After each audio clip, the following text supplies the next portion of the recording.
అందరికీ నమస్కారం. లక్ష్మీ గణపతి జ్యోతిష్యాలయానికి స్వాగతం సుస్వాగతం. ఈరోజు మనం జాతక చక్రంలో సూర్య సంచారం ఎలా జరుగుతుందనేది కూడా మనం తెలుసుకుందాము. ప్రతి మాసానికి అంటే 12 మాసాలు ఉంటాయి, అలాగే 12 రాశులు ఉన్నాయి. 12 రాశుల్లో సూర్యుడు ఎలా తిరుగుతాడు అంటే కనుక అమావాస్య నుంచి అమావాస్య వరకు సూర్యుడికి 30 డిగ్రీలు ఉంటాయి.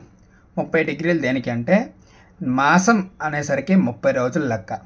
ఈ యొక్క 12 రాశులకి కూడా 30 డిగ్రీలు ఉంటాయి.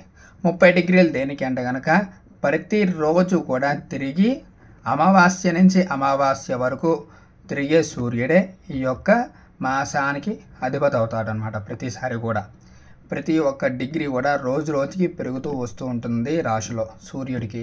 అలాగా 30 డిగ్రీలు అంటే 30 రోజులు అయ్యేసరికి సూర్యుడు మేషరాశిలో ఉండాల్సిన ఆయన వృషభ రాశిలోకి వస్తాడు. అదే సూర్యగ్రహ సంచారం అనేసి కూడా మనం తెలుసుకోవచ్చు.